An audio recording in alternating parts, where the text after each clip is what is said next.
All right, I think we're ready to get started. Can everybody hear me all right? Yes. Yep. Well, thank you all for coming this evening, and I want to thank the library first for allowing us to use the room. It's a wonderful facility. If you haven't spent time in the downtown library, I would strongly encourage it. I'm Congressman Steve-Driehaus, and I have the pleasure this evening.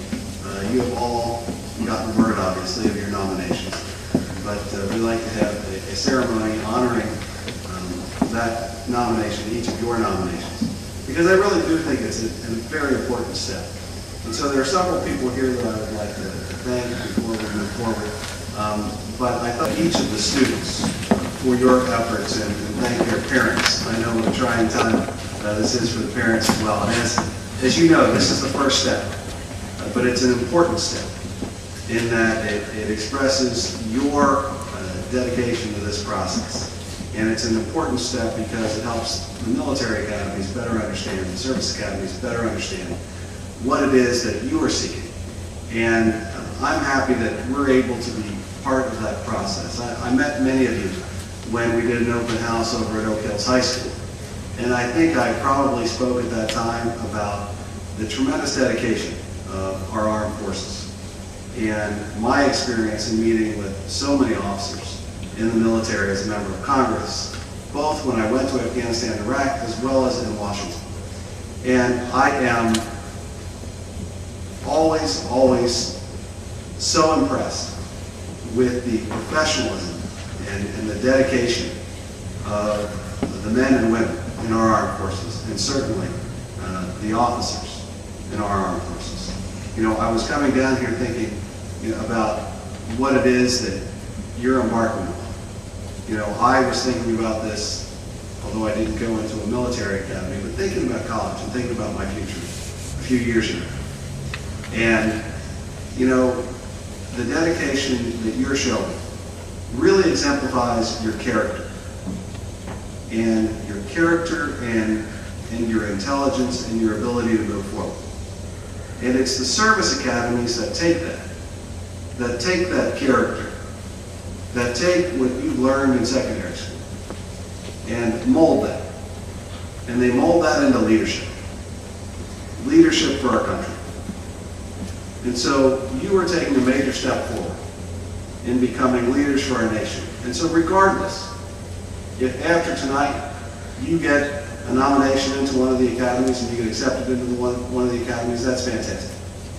But if you don't, I would encourage you to hold on to that and keep moving forward as you think about your service to your country and your service to your community.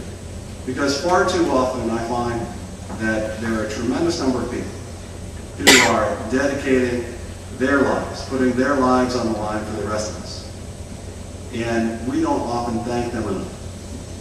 But so many people back home who aren't participating in that process choose not to serve their community, choose not to serve their country. You've made an important decision to step up and serve. And so for that, I want to thank each of you and thank your parents, because it's a testament to your parents. Without further ado, I want to introduce the Committee of Veterans that has helped us in interviewing all of the candidates and helping us reach the point where we can offer these nominations. So as I call you off, I hope that you would come up and stand up here and join me as Shannon reads off the names of the nominees, and we can thank them as they move forward. First, David Peters. David was a Tuskegee Airman, trained at the Merchant Marine Academy for Maritime Service, and retired as a Lieutenant Commander. Thank you, David.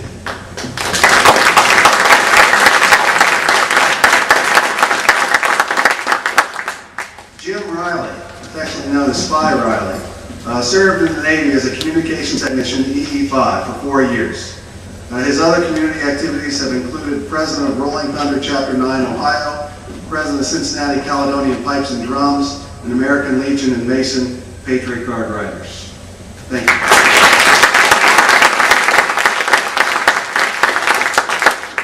you. Jerry Rowland, who served in the Navy. He's Veterans Administration Representative for Southwest Ohio, BWF. CV in construction electrician second class, 2 tours of duty in Vietnam, and served with 3rd and 1st Marine Divisions.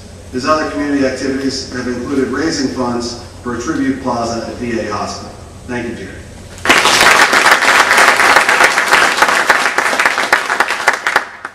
Todd Sledge, who works in the Office of Public and Community Affairs for Veterans Affairs, and he's worked there for 18 years. Todd has been a wonderful liaison for our office and for so many folks with the Veterans Administration system. So Todd, I want to thank you for your help.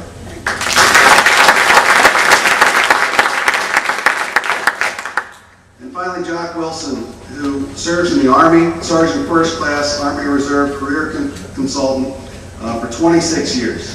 His other community activity includes an employer-soldier relationship coordinator for the region and alumni coordinator booster for Aiken High School. So John, thank you very much for joining us as well.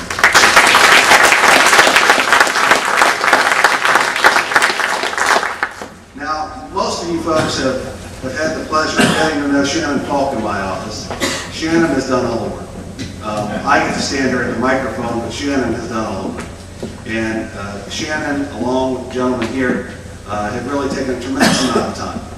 I did look at each of your applications, and I did say yes, yes, yes to all of those nominations. But it was Shannon and the committee that really did all the work.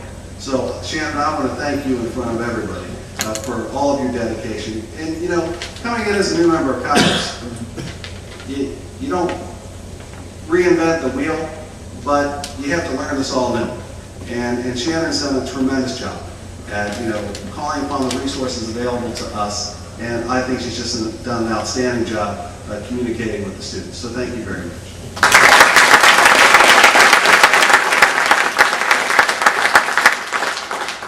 So Shannon is going to call each of you, and if you please come up and accept your nominations and the congratulations of each of the committee members.